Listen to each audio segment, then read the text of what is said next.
Olá pessoal, meu nome é Mário Frigeri, sou poeta e escritor e estou convidando vocês para os meus momentos de poesia no YouTube e Facebook. Serão mais de 300 poemas e mensagens, meus e de outros poetas, interpretados com muito carinho para iluminar o seu coração. Venham comigo! O Esplendor das Bem-aventuranças é o 7º livro de nossa autoria e o 3º publicado pela Mundo Maior Editora. Deixe-me fazer-lhe uma pergunta. Você gostaria de recuar 2000 anos no tempo e sentar-se no meio do povo, a poucos metros de Jesus, enquanto ele profere as suas imortais bem-aventuranças? Pois bem, este livro lhe proporciona essa sensação incrível, quando trata de forma clarividente desse código moral da humanidade chamado Sermão da Montanha. Este livro foi escrito para os simples de coração, os que amam Jesus e procuram viver seus ensinamentos da mesma forma que ele os viveu quando esteve entre nós na Palestina. Além dessa sensação incrível, o que mais você vai sentir e ver neste livro? Logo na abertura é encontrado o Decálogo do escritor, que é uma espécie daquele juramento de Hipócrates que é feito na medicina, mas agora, nesse nosso decálogo, é feito no campo da literatura, e que um dia, temos certeza, será adotado por todos os escritores conscientes de sua missão e que se consideram compromissados com a verdade e com o Cristo. O Decálogo, que é baseado nos 10 mandamentos de Moisés, diz o seguinte: 1. Não terás outros deuses diante de ti, exceto o leitor. 2. Esculpirás tuas frases com o escopro de Michelangelo, até transformá-las no invólucro perfeito do teu pensamento. 3. Exporás as ideias com equilíbrio, sem a pretensão de impô-las, e fundamentarás a matéria para que o leitor avance com segurança. 4. Falarás sobre pessoas e acontecimentos com elegância e dignidade. 5. Não transmitirás crenças, mas conhecimento, nem promoverás ídolos, mas discernimento. 6. Conduzirás o leitor com gentileza, para que ele feche o livro com proveito. 7. Não te considerarás escritor providencial, mas deixarás que tuas obras falem por ti. 8. Perdoarás 70 vezes 7 o revisor, que fatalmente irá cravar algumas vírgulas no teu texto. 9. Não cobiçarás a musa do próximo, nem o estilo do próximo, nem o livro do próximo, nem o editor do próximo, nem a clientela do próximo, e nem a fila de autógrafos do próximo. 10. 6 livros lançarás, e no 7º descansarás, preparando-te para uma nova sementeira. Em seguida, você verá a interpretação, à luz da inteligência espiritual, das 9 bem-aventuranças do Cristo, essa carta magna estabelecida pelo Divino Mestre para a redenção da humanidade. Para consagrá-la aos olhos do mundo, bastariam estas palavras do Mahatma Gandhi, abre aspas: se toda a literatura espiritual da humanidade perecesse, e só se salvasse o Sermão da Montanha, nada estaria perdido. Fecha as aspas. As bem-aventuranças são um código para esculpir o cidadão do céu no cidadão da terra. Jesus escolheu o melhor local para transmiti-las aos homens, o templo da natureza. E podem ser percebidos vários estágios discretamente ritualizados por ele na exposição desse código divino. Primeiro, Jesus viu as multidões e compadeceu-se delas, porque eram como ovelhas aflitas que não têm pastor. Segundo, ao vê-las, subiu ao monte, porque, como pão que desceu do céu, sua palavra haveria de alimentar aquelas almas famintas e soerguê-las ao monte sublime da espiritualidade superior. Terceiro, assentou-se e o fez para expressar singeleza e humildade, a fim de estar o mais próximo possível do coração daqueles pobres camponeses e pescadores, constituídos por homens, mulheres e crianças carentes de tudo nesta vida. Se ficasse em pé, assumiria a postura grave de um doutor da lei, que os judeus conheciam muito bem, a dogmatizar do alto dos púlpitos. Mas, assentado, nivelava-se com todos, como se estivesse no interior de suas choupanas, num diálogo fraterno de amigo para amigo e num colóquio amigo de irmão para irmão. Quarto, os seus discípulos se aproximaram e assentaram-se também, formando um círculo em seu derredor, como era costume no Oriente, para receber em primeira mão os seus ensinamentos. Havia entre eles a expectativa de que algo importante estava para acontecer, pois esperavam a fundação do reino dos céus a qualquer momento. E quinto, só então, após deixar os discípulos e a multidão de almas totalmente expostas à luz da verdade, é que, abrindo a sua boca, como diz a palavra divina, Jesus passou a doutriná-los com ternura e serena majestade. Em seguida, o livro apresenta, envolta em suave luminosidade, a interpretação dessa peça imortal de peregrina beleza que o leitor encontrará na íntegra no livro mencionado. Logo em seguida, você verá as 7 bem-aventuranças do Apocalipse numa interpretação inédita, jamais escrita com essa alteza e profundidade. Quando Josué estava nos arredores de Jericó, viu um homem de pé em sua frente que trazia na mão uma espada nua. Josué perguntou-lhe se ele era amigo ou inimigo, e o vulto, recém-chegado, respondeu que era o príncipe do exército do Senhor. O sucessor de Moisés prostrou-se rosto em terra e lhe perguntou quais eram as ordens.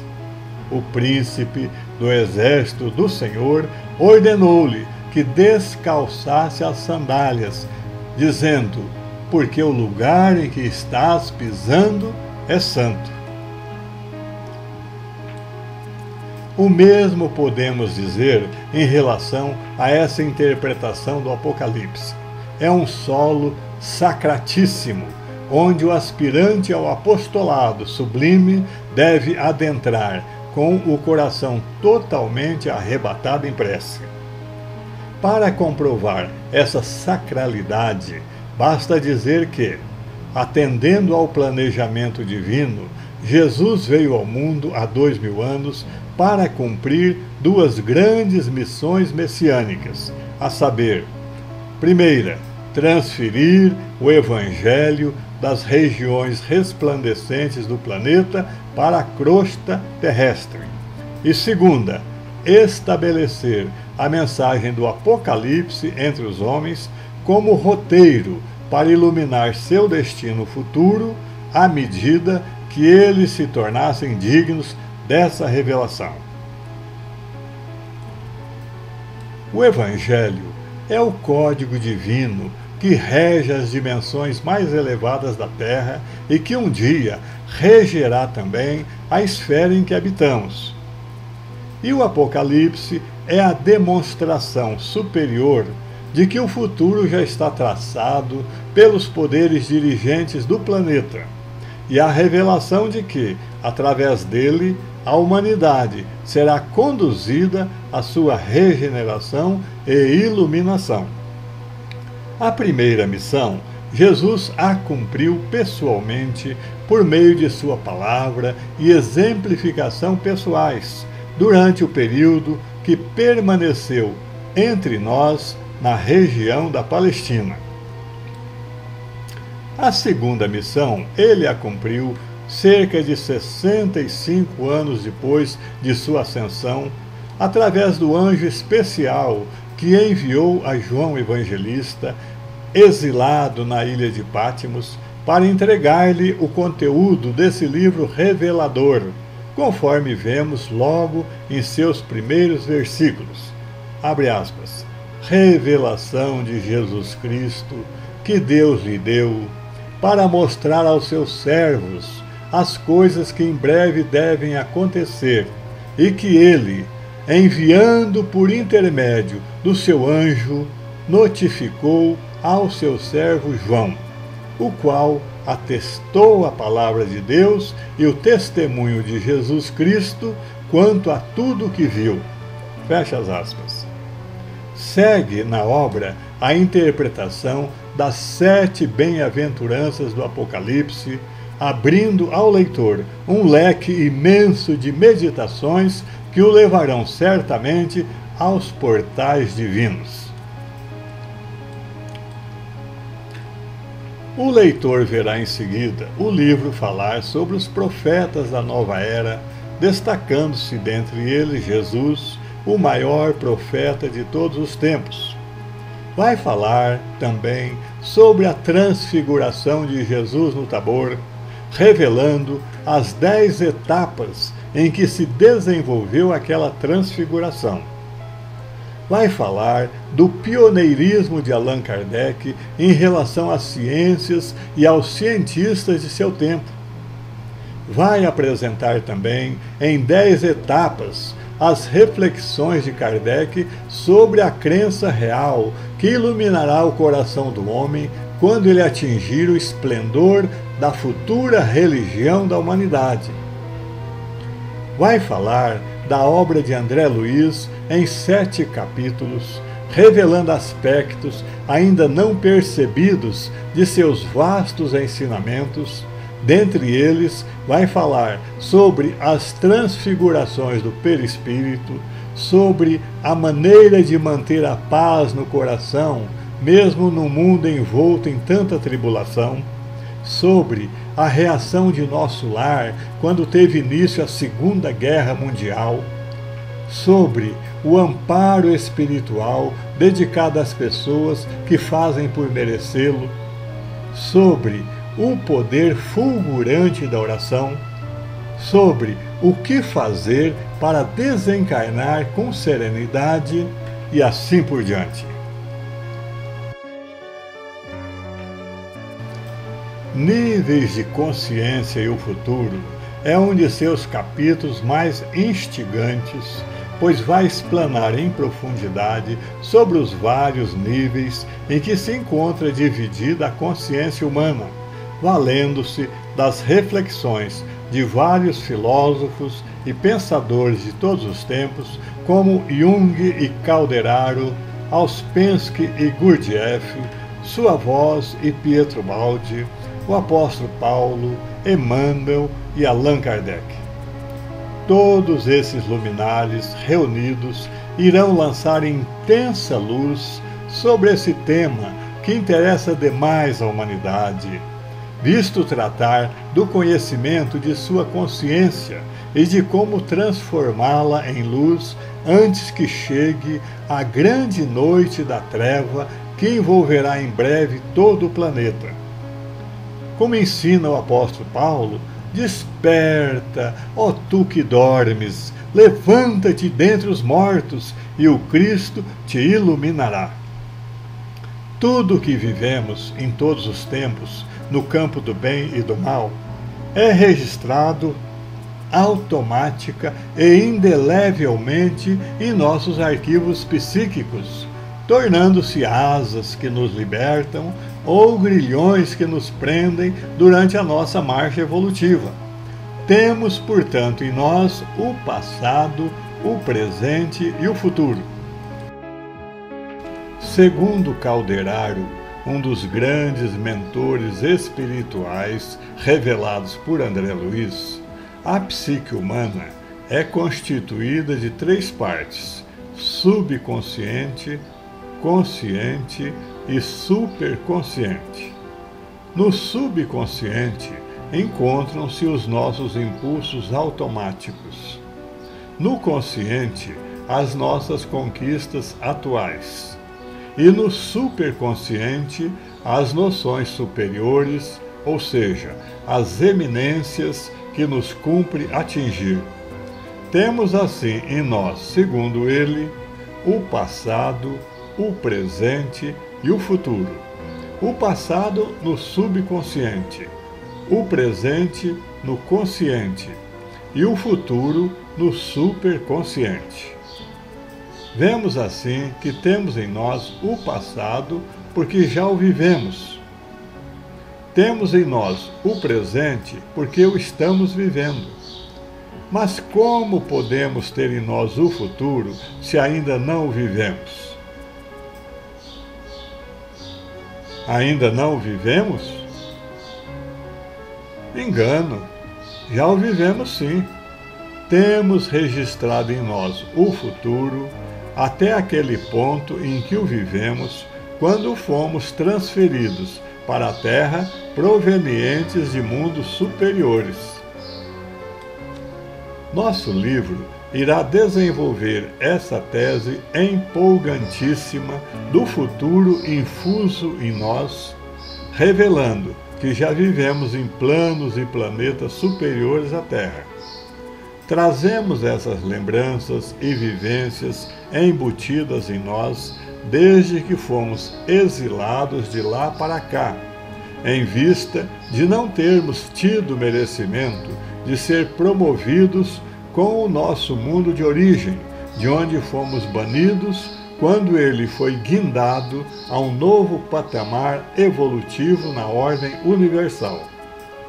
Quando a Terra, em futuro breve, começar a apresentar os sinais mais decisivos de sua transição planetária para um nível melhor, todas essas lembranças se reavivarão dentro de nós e nos veremos forçados, mais uma vez, a escolher entre o Cristo e o Anticristo. O livro vai falar também com meridiana clareza e profundo respeito sobre a homossexualidade humana, quer seja masculina, quer seja feminina, levando sua sonda investigativa a deslindar um dos mistérios mais pesquisados da atualidade na intrincada personalidade humana. O estudo vai interpretar uma das páginas mais esclarecedoras de Emmanuel sobre o assunto, percorrendo todos os meandros dessa problemática cósmica, para desaguar em seguida no Evangelho, onde Jesus fala sim sobre o assunto, mas de uma forma velada e empregando uma nomenclatura diferente, desafiadora e instigante, para tornar sua compreensão possível em todos os tempos. Não obstante os constantes e louváveis progressos que a legislação vem fazendo em todo o mundo em benefício dos homossexuais e que merecem o apoio de toda pessoa esclarecida à luz do Evangelho, é preciso salientar que, pelo fato de não poderem procriar com seus parceiros, mesmo podendo em algumas legislações adotar filhos, os homossexuais estão impossibilitados de cumprir originalmente aquela ordenação do crescei e multiplicai-vos estabelecida na lei divina. Em decorrência disso, quer queiram, quer não, serão sempre tangidos pela lei da reencarnação de volta à polaridade sexual condizente com a sua morfologia ou sinalética física. O estágio de homossexualidade em que se encontra hoje grande parcela do gênero humano é, portanto, uma situação transitória para eles que se esvanecerá progressivamente com a evolução do ser, a sucessividade das etapas reencarnatórias e o retorno do espírito a seu estado originário no campo da afetividade. Esse disciplinamento espiritual, denominado encarnação inversiva corretora, cessará quando se esgotarem as causas que o geraram. Cessadas as causas, cessam os efeitos, voltando o espírito à sua normalidade reencarnatória. Da mesma forma que, extintos os fatos geradores, as consequências cessam para os espíritos encarnados com restrições no campo da visão, da audição, da locomoção, da atividade mental e assim por diante. Se você tem interesse no assunto, veja meu vídeo postado no YouTube intitulado Homoafetividade, o que disse Jesus. O livro vai falar também, de forma curativa, sobre a dor que toma de assalto o coração humano quando uma pessoa muito querida de nosso relacionamento pessoal parte para a pátria da verdade, representando um dos mais dolorosos adeuses a que podemos ser submetidos todos nós, imersos que estamos na permanente impermanência da matéria. Vai falar também sobre a mulher, esse suave mistério, um dos mais resilientes seres deste mundo, e de sua ascensão contínua para a vanguarda do progresso humano. Vai falar ainda de inúmeros outros assuntos do maior interesse para a evolução espiritual da humanidade e ainda apresentará no final o decálogo do poeta, na abertura da segunda parte da obra, dedicada à poesia, onde se encontram 23 poemas versando sobre temas de interesse universal.